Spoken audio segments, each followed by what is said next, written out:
Of Liftport Group, and we've been running these podcasts for about 3 months now, so pretty happy about that. That's kind of a new thing for us. The short version is we were part of the NASA research team working on the space elevator over 20 years ago. I get to say that because we just hit a milestone, which is kind of mind-boggling to me. Over that time, we've had some successes and failures along the way. We worked on robots and nanotechnology. We moved away from working on the Earth elevator and shifted focus to work on the lunar elevator about 10 years ago, a little over 10 years ago. During the pandemic, we shifted again. We're still working on the elevator, and I hope to have some news about that later this year. But during the pandemic, just to keep the lights on, we shifted to doing a lot of media stuff. So we hosted 27 online conferences and one hybrid conference. Through that, we have a couple hundred hours of YouTube content, and we got pretty good at interviewing really interesting guests. So now our next pivot is to build out podcasts, both our own shows and podcasts as a service for other organizations. So we're working with the Mars Society on theirs and some other stuff coming up soon.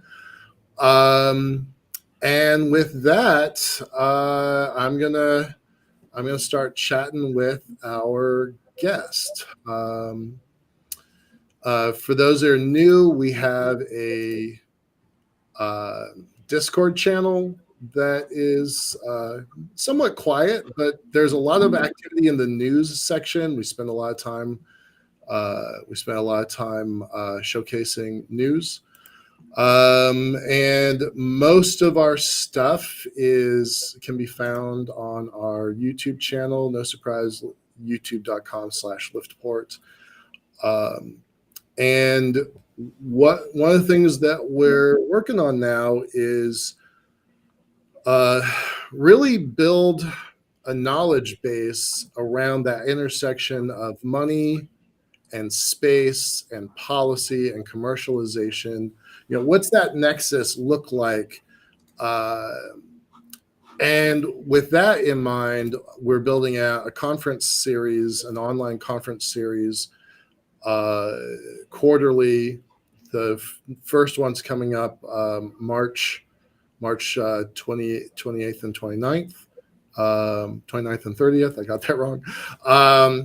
And we really hope that folks will join us for that. That should be pretty fascinating. We're going to bring in angels and VCs at different levels. We're bringing in sovereign wealth funds and private equity folks. We're bringing in crowd equity and home office money, big money, to talk about what this industry, this $500 billion industry looks like and where it's going. So it should be a lot of fun, should be really interesting. And over the next few months, we'll be interviewing those folks on a one-on-one basis on the show.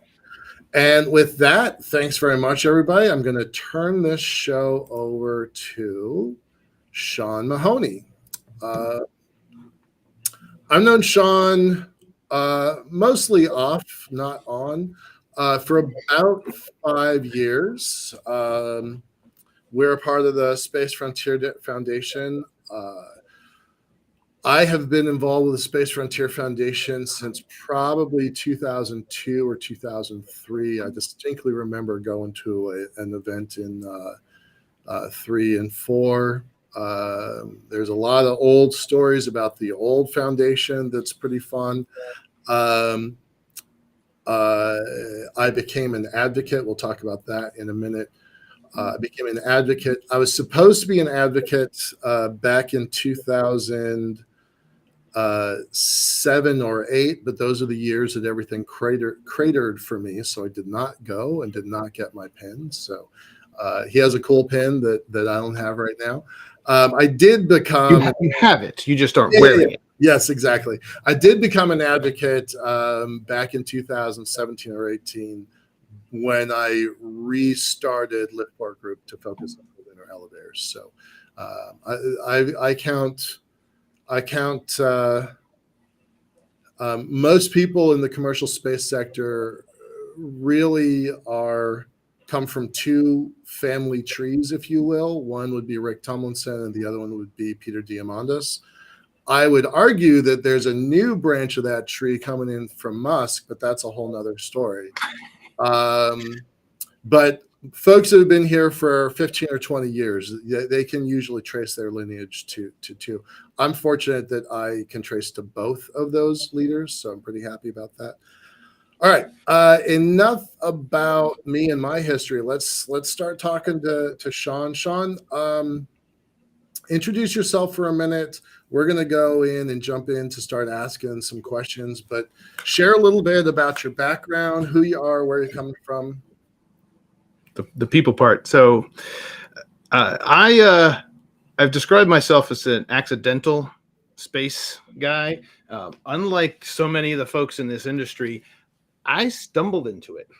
It was other attributes of the industry that drew me in. When I was really interested in the fact that this space domain was starting to cross some barriers from being closely held by a small number of people to a much wider audience. And that's a theme that I had prior to my space career. I spent over a decade with the good folks at Maston Space Systems, and learned, and then had to unlearn, and then learn a few more things. So it took a while for me to get my my head around all the different parts that are going on here in the space industry. And one of the best helps for me was the folks in the Space Frontier Foundation. So when I was asked to help out, I was eager to lend my background and my framing to the board. Served on the board for several years, got busy working on going to the moon. And then this past year, I've been advising a couple of the other board members, and they said, "Hey, do you want to come back? Hey, do you want to serve as chair?" So, sure, love to. So that was what brought me back to the Space Frontier Foundation. And I'm excited to be working with the organization again, and to have a few new tools. A lot of great stuff had happened even in that short period of time when I was otherwise engaged for a while. You've been involved with the foundation for how long? I'm going to say 2016-ish, I think, was when I got involved, not just attending, but involved in helping the organization overall. And it's, it was, I think within that first year, the New Space Conference was one of the ones that really resonated with me. I had stories of kind of getting dismissed or blown off by some larger, people that worked at large companies and had a lot of importance about themselves when I said I was working for this company called Maston, and to then find a home in the space community in the Space Frontier Foundation was great. It was others who were struggling to get things done, not just think about it, right, not just complain about it, but the actual doing of advancing the industry and accelerating the human settlement of space. Yeah, there are a lot of terrific space organizations in the world, right? You can point to I talked a moment ago about Tomlinson. He's got a great character voice, and he'll do this line about the Saganites with the Planetary Society, and von Braunians with the National Space Society, and then there's the wild cards at the Space Frontier Foundation, the O'Neillians, right? Yeah. They're all trying to do this big crazy work of moving humanity out into space. That's our calling. That's what we're doing. It's not easy, but and the foundation has really changed a lot since the earliest days. If you read Laurie Garver's book recently. She talks about the space pirates, and to a not insignificant degree, those space pirates are the people that are there it is, escaping gravity. Those space pirates found their home here in the Space Frontier Foundation. This was an organization that saw the future, and not just from a technological standpoint. It was not just about, oh, well, we need this tech or we need this money. It was about what is the framework that is going to be necessary for humans to settle off this planet. And, you know, whether or not Elon wants to say that, you know, he is of the O'Neillian space frontier tree or not, the fact is that the work that the foundation did laid the groundwork, cracked open our national space policy that enabled there to be fertile ground for all of these companies. And I got to be honest with you, there's still stories about some of the things that went on back in those days that I'm still uncovering and I'm still encountering, which is great. I know very much we stand on the shoulders, and the work that the foundation has done has really helped move the ball forward. The foundation is about settlement of space by non-government means. And it doesn't mean government can't be involved or there shouldn't be governments. The idea is that it needs the power of a commercial enterprise of actual profit and generating value from space, not just flags and footprints sort of thing. And so a lot of folks know the foundation as the people who kind of really pushed for commercial space, which is true. Right. Yep. That is because that was the largest impediment to this future of human settlement of space. And so to a certain degree, and I think there was even a Space News article or something that said, you know, the war is won. There's still an awful lot. We are not yet, to my knowledge, we do not have human settlement of space yet. Right.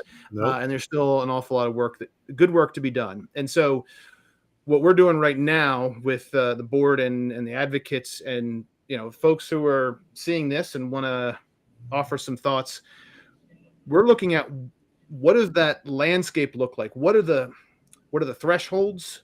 What are the accomplishments, the gates? What are the things we have to, you know, levels we have to keep below in order for us to keep advancing towards this future human settlement of space? And the framework that I use is, I refer to it as the inevitability framework. Okay. There's some that go to environmental framework or commercial framework or manifest destiny or whatever else.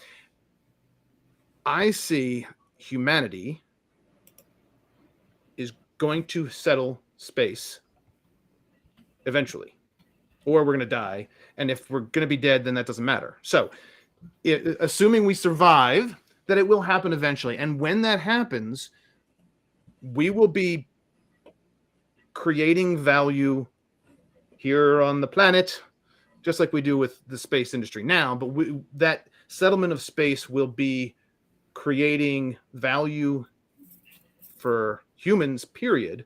Right. And improving the standards of living. And so wouldn't it be great to pull that thing closer to today? And if the work that we can do helps human settlement happen 5 years earlier, then that difference in improvement in the human condition that we're able to capture, we can say, yeah, we're not the ones who are going to do all the settling. It's not like there's going to be a space frontier flag, although, you know, if someone wants to carry one, fine. But it's not like the organization is not doing it, but it's accelerating it, pulling that bright, shiny future a little bit closer to today.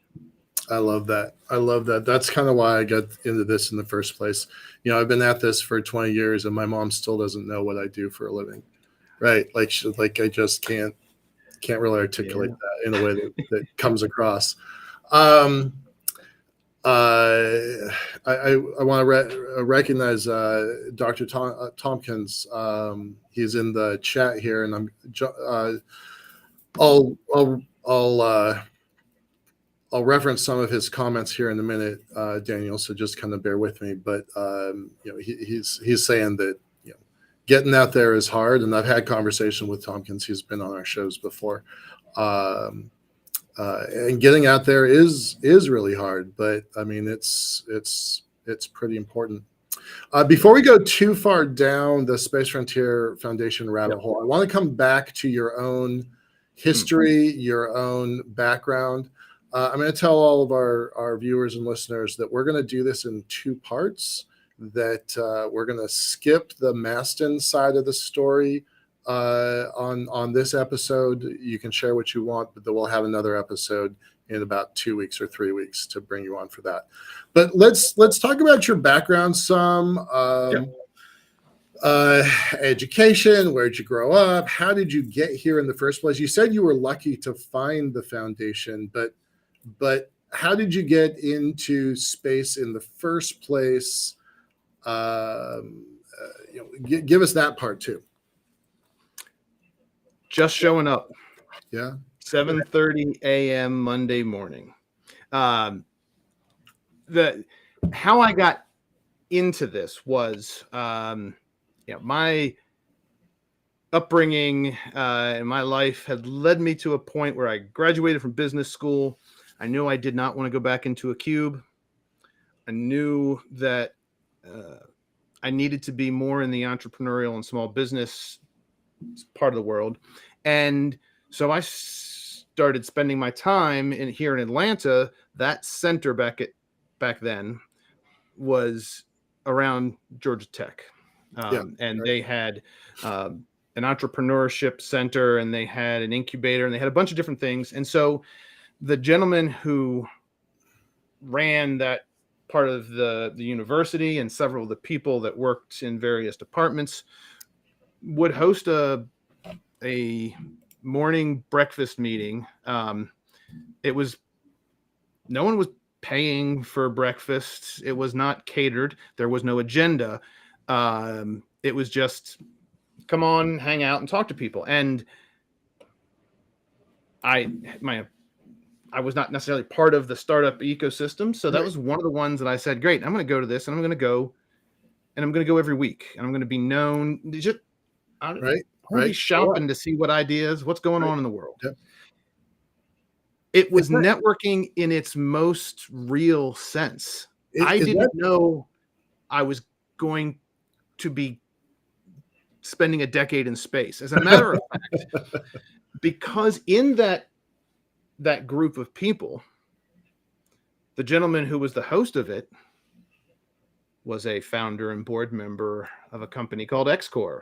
You're talking about Stephen Fleming. I am talking about Stephen Fleming. I love that guy. Yeah, I know. And he, that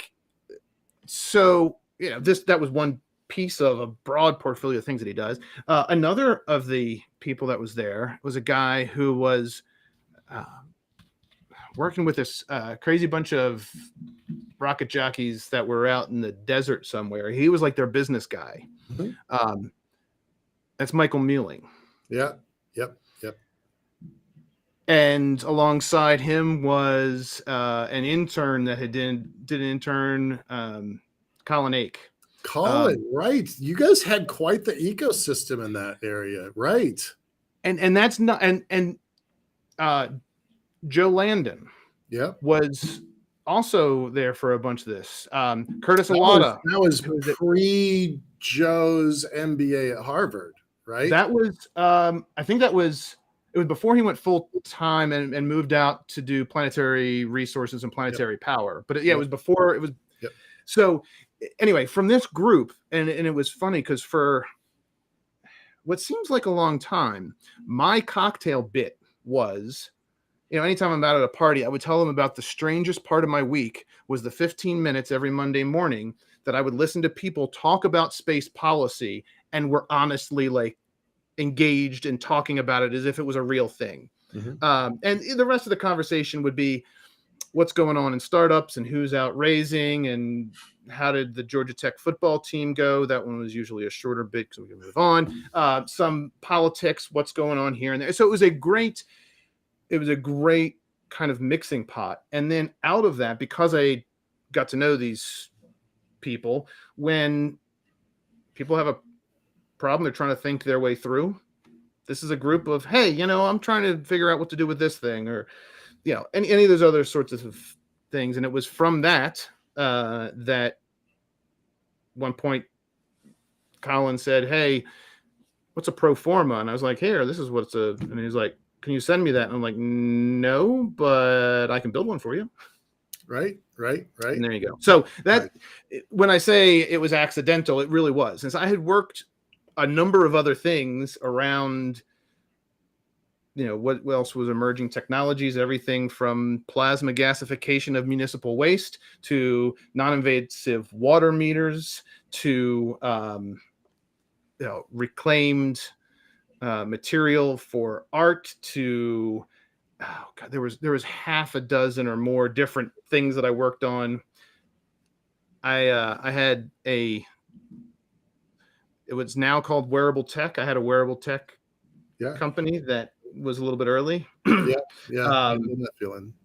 But so anyway, all of that, and what's really funny is when I would tell the story about all these things that I've tried. I go back to the entrepreneurship class and guest lecture, and I would tell them about, okay, here was the value proposition, here was the thing, and then that failed, and then we did it, and then this fell apart, and then we get to the rocket one, and I've done 3 or 4 of these, and I go, and here's a company I went to work with, and they are making rockets that can land, and it's like, and that one worked. And everyone was like, what? Because it's the craziest, hands down, the craziest of all of them. Yep. So yeah, that's how I got into space. And then, it was a hop, skip, and a jump once I attended my first New Space conference. And a lot of the folks, and even before that conference, a lot of the people that I felt connected to were people that were involved in the foundation. So that was kind of a natural. Yeah. You found your tribe. That's how I felt. Yeah. Let's talk about, you talked about, several different organizations you were a part of. Some succeeded, some didn't. What are some takeaways? What are some failures? And I use that term failure as a really, I think you only learn if tuition costs, right? Tuition costs time or blood or sweat. And the easiest thing is money, right? It's time, sweat, blood, or money.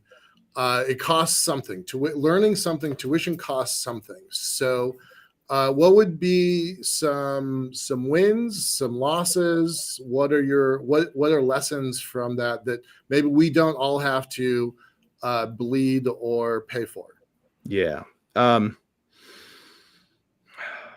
And there have been any number of different ones. Right. I'll start off with the how I wound up, for people who look and say, oh, I want to be in that sort of job. The idea of plotting out the path to get to the job is not necessarily the highest yield. Right. I've had the experience that I had because I have an exceptionally high tolerance for risk. I am amazed that more people don't.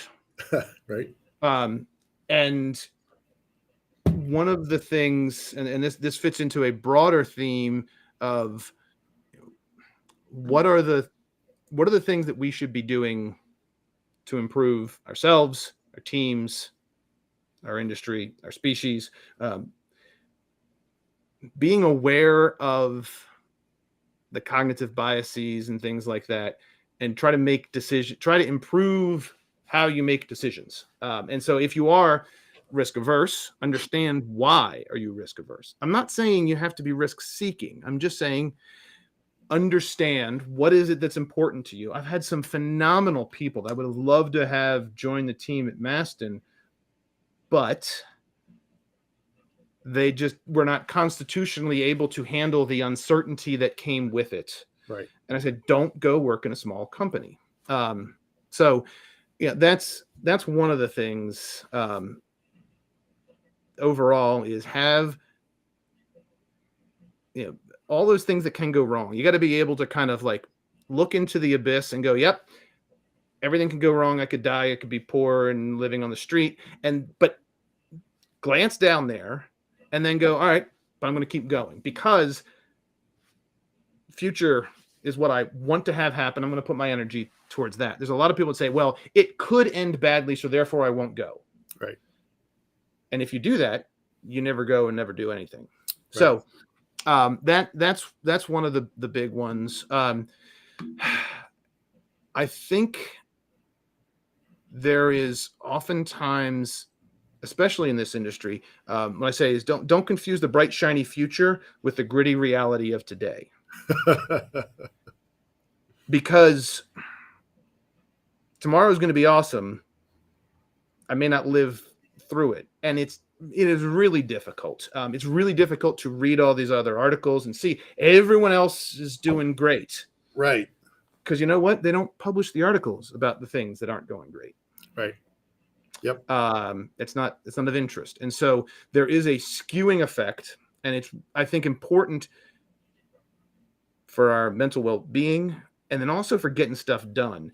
Have big ideas, but you got to get stuff done. You have to have that grounding. And if you can't, if you've got one and not the other, make sure you've got a good team to help balance that out. I use the phrase catch minnows while you're hunting for whales, right? Yep. Because you got to keep the lights on. Yep. Yep. Yep. And that's not an easy thing to do, right? Because sometimes the lights go out no matter how much you do, no matter how hard you work, no matter what effort you're putting into it. Sometimes you're just wrong, or the timing is bad, or the market, or global pandemic, or there's a lot of reasons why things close, right? So, yeah. Okay. The other one that these aren't. I'm not hitting your failures because I'm now like these are the. No, we're more good. The core outlook, but revel in the struggle is a phrase of mine. It's similar to it's not the destination, it's the journey. Right. And in a world where the events that the cycles that we work on in space are really far apart, right? Like, I still wonder, what did everyone do on the 9 years that satellite was going there? Like that probe was heading out. Like it's gonna take time, and if your enjoyment only comes with a successful thing at one point at the end, you're not going to be happy. You won't be happy in this industry, and frankly, I don't know if you're being happy anywhere. I was disheartened to see. The Indian Space Agency, when they had they tried to land on the moon and they crashed. Yeah, right. And it was sad. Wish they would have been successful. Right. $125 million crater. I watched it live. I was fingers crossed, like, come on, guys, do it. Of course. Yeah. But the thing that killed me even worse was the tone in that room afterwards. Now, I'm not saying you should be happy that it bombed. But I told the team at Maston, I said, I don't care. I do care if we land or not. But at completion, we're applauding and celebrating regardless. Right. You've earned it. Yeah. And it's, I understand the value of, you want these things to actually, you want to do it right. Mm-hmm. And it's going to be your legacy, but you don't control that. So it's a outside of space. They've referred to sometimes, some people refer to these as gravity problems, which doesn't necessarily work when we're in the space world. But I mean, we still have gravity is a thing, and you can be mad about it, but gravity doesn't care if you're mad about it. Right. And so being mad at gravity is wasted energy. So similarly, like enjoy the fact that holy crap, that was hard. And we messed that up. And I learned something. And if you can revel in the struggle itself, in that aching and striving to do better, right, then you're bringing a positive energy rather than this is toil and terrible. I never know what's the next piece. You know, ours is the only industry where a success of 99.75 is still a failure, right? If you look at the Indians, if you look at the Israelis, when they went to the moon, they got within, measurable feet, meters, kilometers of a target that's typically 280,000 kilometers away. I just messed up kilometers, and 345,000 kilometers to the moon. They got within 1,000 kilometers or less both times, and that's still considered a failure, whereas they got 99.7 whatever percent correct, right? Fewer people have, I don't know this for fact, but it sounds like a good number. I would say fewer people have worked on a lunar landing than have gone to the Olympics. Oh, for sure. Yeah. Right. The Olympics, that's the pinnacle. It's the height. And yet we still sometimes we conflate our value as a person with the success of some hardware or software somewhere else. So the Olympics, that's 10,000 people every 4 years or more, right? That's how, and it's been going on for generations. So it's easy to say there are more Olympians than there are lunar developers. So anyway, I think that might be changing. So we're about halfway. I want to switch some gears here a little bit. Sure. The foundation got a big boost from the Club for the Future. So talk a little bit about the club from your perspective. From my perspective, I'm a big fan. About 18 months ago, plus or minus, Jeff Bezos's Blue Origin group, and people who watch my shows know that I really try hard to push away from the personalities of space and focus on the companies that are doing the work. Because this isn't the Bezos Musk show. It's a whole lot more than that. But I'm a big fan, and I've got people who've told me that Bezos was very directly involved with the Club for the Future creation and disbursement. So I'm gonna use his name on purpose because I know that he was actively involved with the process. But he made $19 million investments.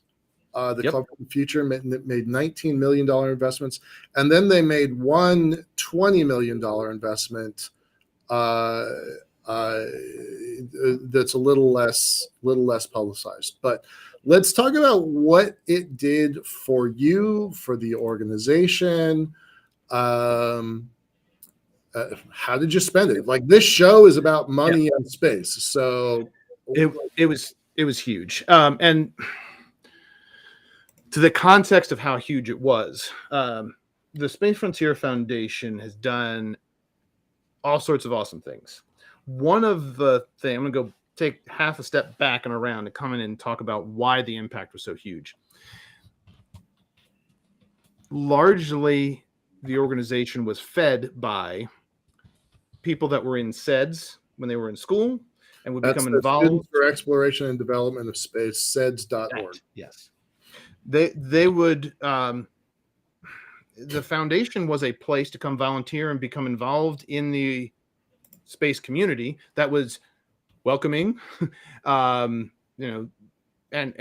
would engage and give people a chance to actually get involved, not just stand off to the sides and fetch coffee or something to that effect. So part of that, by its nature, though, means there's a decent amount of turnover. And the organization, as we had focused on commercialization of space and had focused on the New Space Conference as the marquee piece of that, and the New Space Conference had grown to the point where it basically was the thing that the organization could do. There's a bunch of other things we were working on, but that dominated the money and the time. And frankly, we're not really a good organization at like efficiently running conferences. That's not our core competency. And so sometimes you lose money. And if the idea was that was going to be how we were going to raise money to fund the organization, and then you lose it, that becomes a problem. So in my turn, we were trying to dig out of the hole. I seem to find myself in those. I keep jumping in them. I don't know why, but it's kind of fun. So we were working on digging our way out of a hole. We had a great plan. I got to tell you, the missing New Space Conference that was canceled because of the pandemic would have been awesome, but gone. And with that went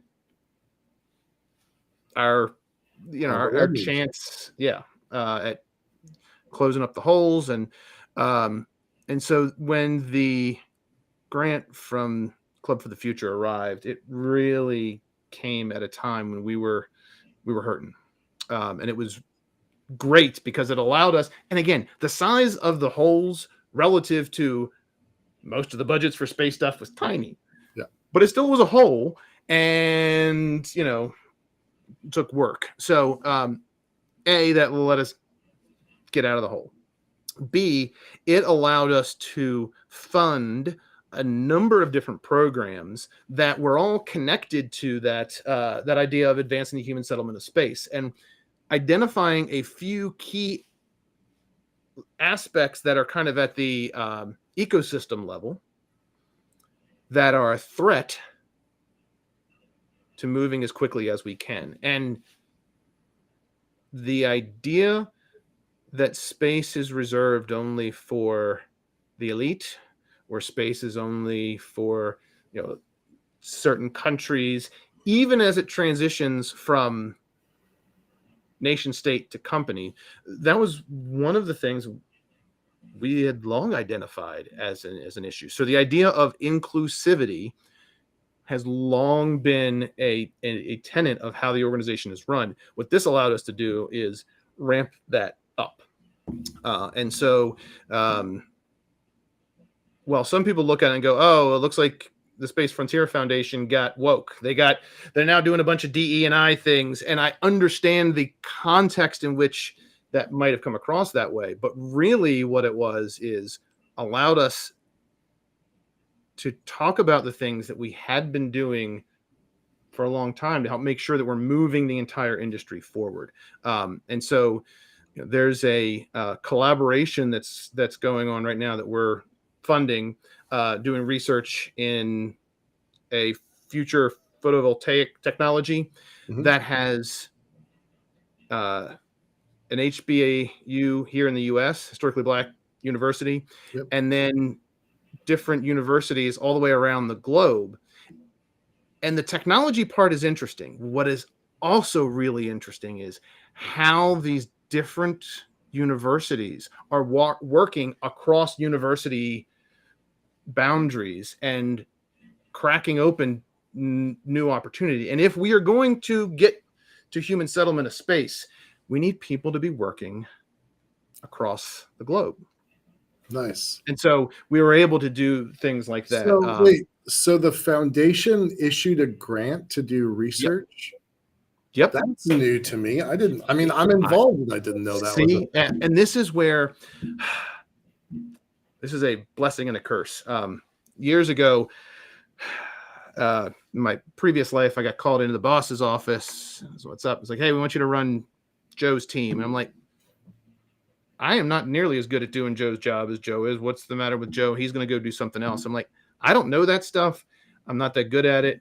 And my boss said, yeah, you're not as good as him, but you know how to promote and tell people the good work that the team is doing. And that's what we need. We need someone to let the other bosses know that this group is actually doing something good. And that's what I'm doing here a bit is I'm doing right now. This is an outreach tool. The organization had done some of these phenomenal projects, but their energy had been tied up in the doing of them. And so now we need to make sure we're talking about them more. And their impact on the individuals that are involved is already great. Now what we can do is let other people know about it. There was a DE&I toolkit that we put together. There was continued political advocacy. There was what were some of the other? There was a program we called Lift Her Voice that was focused on female space podcasts. New Moon Podcast, Ignited Thinkers, and Mission Eve were the three that we had provided financial support so that those podcasts would be able to spread their message a little bit further. And so this is about Club for the Future. These were a couple of the programs that we were able to execute on because we had this donation. We were able to deploy those funds in a way that really helped move the industry forward. It's not just about, oh, what is it for us? It's what are we doing to help remove those things that might impede the eventual human settlement of space. So that was phenomenal. The next pieces then are helping make sure the organization is setting itself up for the future. And I mean, like operating and running, and this is boring stuff. Making sure that the board, that we have a good consistency and board training, and so that we have an organization that will be able to continue to function and have that continuity out into the future. And then some of the promotion as it relates to some of the work that we've done. So what will be happening here in the near future is that we're going to be taking some of these things and kind of spinning them into more public outreach. And then we are also going through this effort to understand what are the biggest gaps right now. And that's one of the things that it's hard. It's easy to see what other people are doing. It's harder to see what people aren't doing. Right. There's been, the whole idea of vision, mission, values has been a little on the fluffy side, a little underappreciated at the foundation.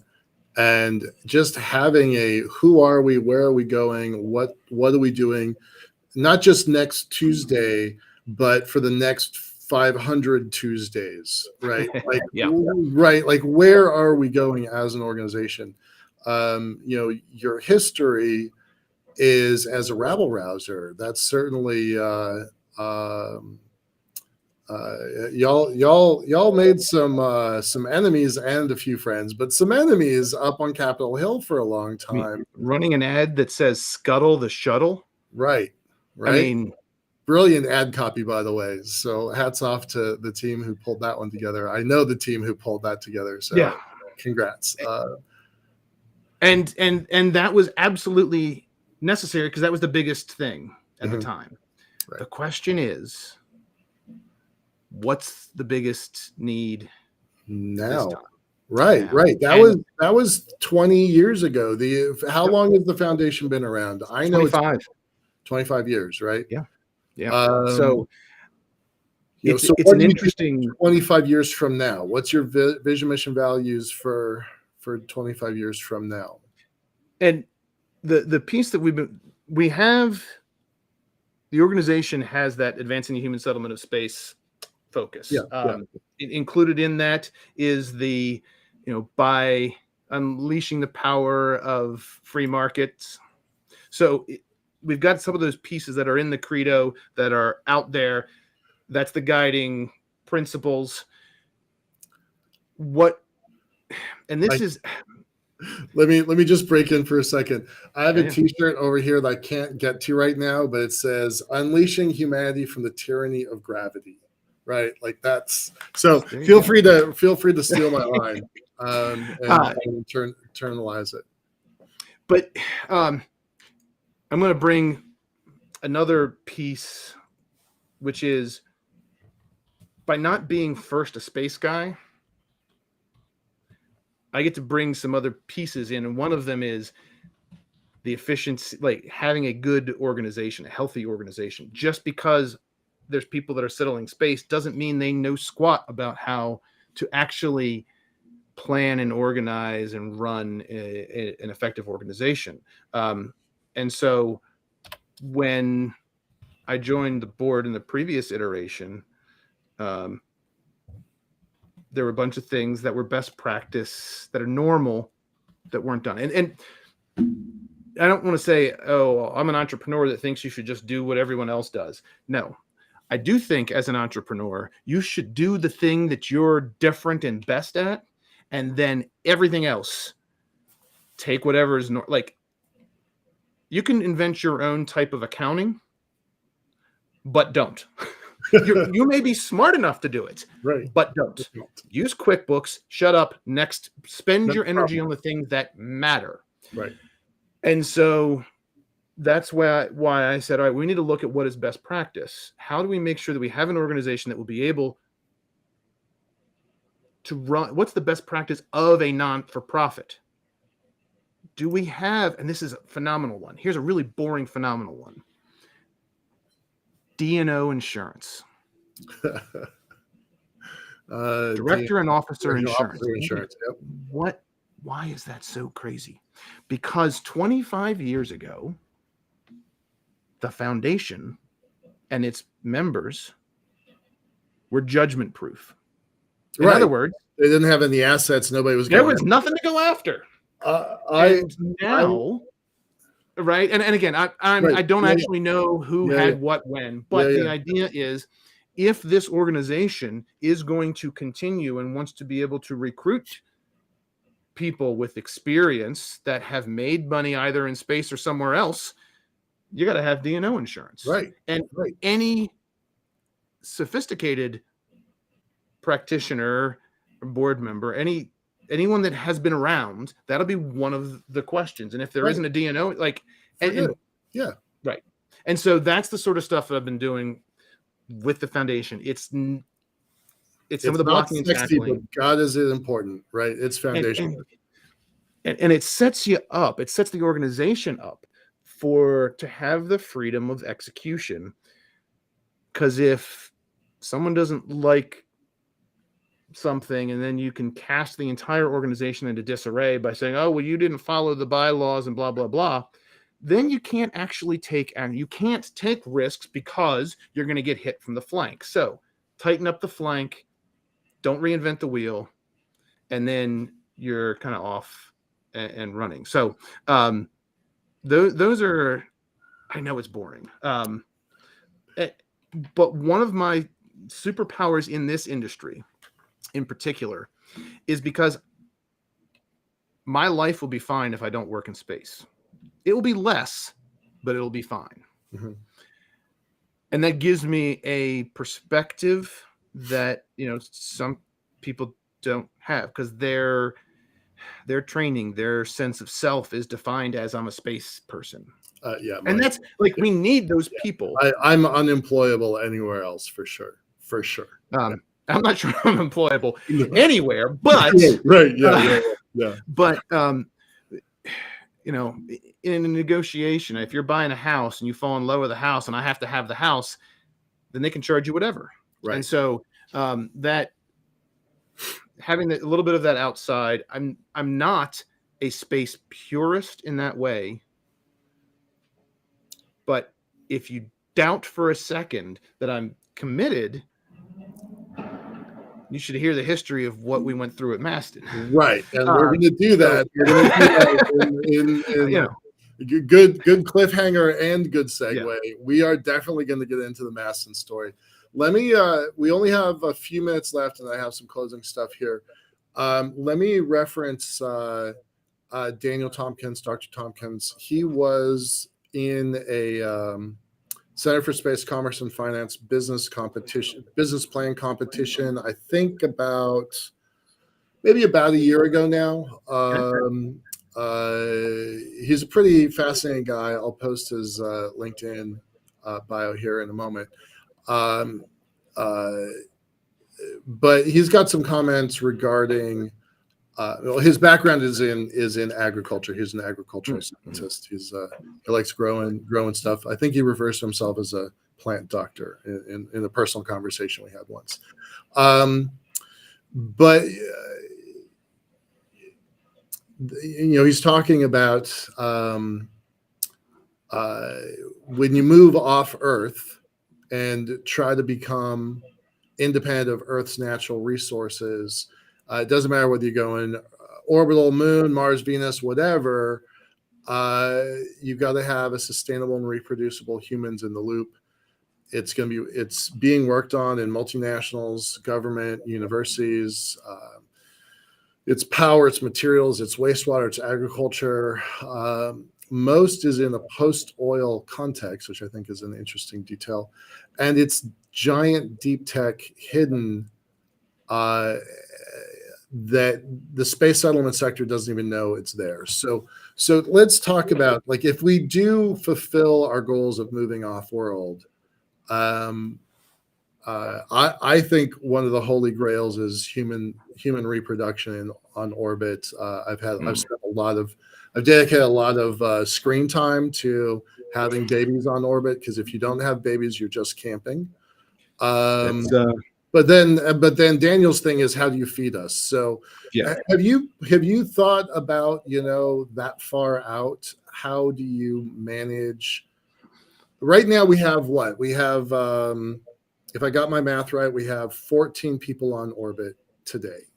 It might be a little less. I always am a little backwards on China's program, but way shy of settlement. Right, way shy. Right, shy. We had a program about a year ago where some people were making some pretty daring calculations that we might have 100 people on orbit in just a few years. 2035, we might have as many as 100 people on orbit at one time, simultaneously. I think that's boggling, and I love it. And there's some math that actually shows that might be true, given that there are 5 very well-funded space station organizations. So 100 people on orbit. But how do you feed 100 people on orbit? How do you feed 100 people on the moon? How do you feed 100 people on Mars? Has that ever been part of your calculus, or is that outside the box? I will answer with more people, and I don't mean in the Soylent Green version. I mean, you need the people to be doing the work. No, that has not been a focus of mine in the Space Frontier Foundation. It is not a thing. So yeah, that's a problem that does need to be solved. I don't think the Space Frontier Foundation is going to be the ones to figure out the solution. What we do need to do, though, is, forgiving the pun, make sure that there's a fertile ground for that to happen. So, like, right now, what are some of the barriers to understanding what's going to be necessary in production? And I'll point one of them, and I wish I could claim that this was all me, but we don't know much about gravity between 0 and 1. Right. Now, there's some companies and some people that are working to solve some of that right now. But when it was articulated in that way, I'm like, oh crap, yeah. Right. So yeah, you're absolutely right. We need to make food. We need to make babies. We need to do a bunch of things. some of that, one of the gates that we will cross is going to be a better understanding about the effects of gravity on our current biology, and understanding how do we need to factor that in. So what are we going to do about it? We're going to ask the question of, what are the organizations that are focused on biology and reproduction in space? Are there groups that are already doing it? There are. If there are, I'm going to recommend that you get. I just posted the link for Dr. Tompkins. It's worth chatting with him. I think that's probably worth doing. Yeah. So all right. Those are the sorts of things where I think we don't have to do everything. I want to find the things where it's important, it doesn't have enough attention, and we are well suited to bring a solution to bear. That's where we should be putting our energies. Say that again. Something that's difficult that you. That's important. It doesn't have to be difficult. It has to be important. Okay. You don't want to waste your time on doing a thing that. Right. Other people. What color to paint the rocket? Don't care. Right. No offense to any graphics people or whatever. Place where there's a gap in who's covering it. For example, worrying about Earth impacting asteroids. I know the Planetary Society, that's one of their things. Great. Why would we do that? Because they are already doing it and they're way better at it than we are. We'll support. Yay, good. And then the third one is, where can the organization, either because of what we have now or what we can gain,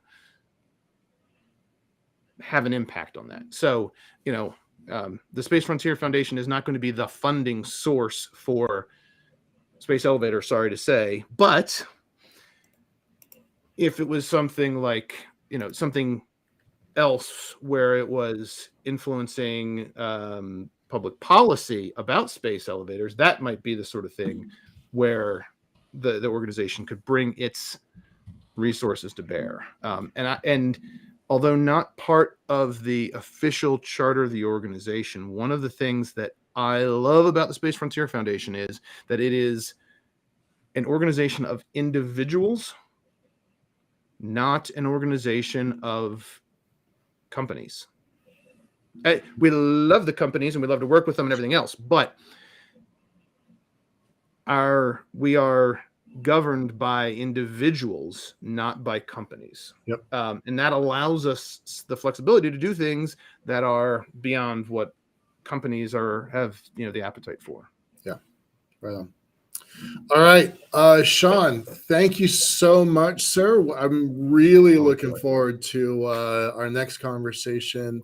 We'll have that scheduled pretty soon, but it'll be in the next 2 weeks, and we'll talk about lessons learned and kind of what happens next in your ongoing saga. So super excited about that. Yeah, thanks. And if other people have ideas on what things we should be focused on, jump in the Discord or ping me, whatever. Let's do it. Yeah, let's definitely do it. All right, and with that, thanks a lot, Sean. We're gonna close off here in a moment. We have 2 great guests that are three great guests kind of lined up right now. We have on next Monday we have gosh, I've lost their name. I've lost the times. All right, so Peter Gerritsen's going to come in about 2 weeks. He's going to be talking space policy. He's got a new book coming out that's going to kind of prominently feature the idea that I talk about a lot, Starship Singularity, but also it's a national defense, U.S. national defense focused book. Pretty darn important. I've got another one of Colonel Gerritsen's books on the shelf behind me. We have Dr. Stephen Cohen, professor out of Canada, out of Montreal. He's going to give us a primer on physics, and I know that this is a space and money focused talk, But I've learned recently that people don't understand that physics determines the business and policy of space. So if we don't have that, we don't have a good handle on, his new book is called Getting Physics. So we're going to have Dr. Cohen come in and give us a 101 lecture on orbits, Leo, Geo, the moon, Mars. There is going to be some talk about elevators and lunar elevators in there. So stick with us for that. Monday, our own team is going to take a look at Space Capital's newest document. We're going to take a deep dive into that thing because that's a super important document I look forward to every quarter. And then who do we have on Monday? We have somebody that I can't think of. Holy cow, now I'm embarrassed. Give me a second. I should have this off the top. It's a special secret guest. You have to tune in to find out who it is. It's really good. I'm excited about it, and I can't come up with it. Wow, how embarrassing is that? All right. Well, we do have a guest so on Monday, so come back and join us for that. Gosh darn it, that's really frustrating. Okay. Thanks a lot, everybody. We'll see you. We're doing this every week, twice a week, Mondays and Wednesdays. We've got the Mars Society is joining us once a month on Tuesdays. We've got some other clients that are going to be joining our network here pretty soon, so pretty excited about that. And with that, thanks, Sean. Thanks for being a part of this. Thanks for all the work that you've done, because the foundation is such a key organization to this whole ecosystem. Honored to serve and happy to be here. Right on. All right. Thanks a lot, Sean. Take care. Bye-bye.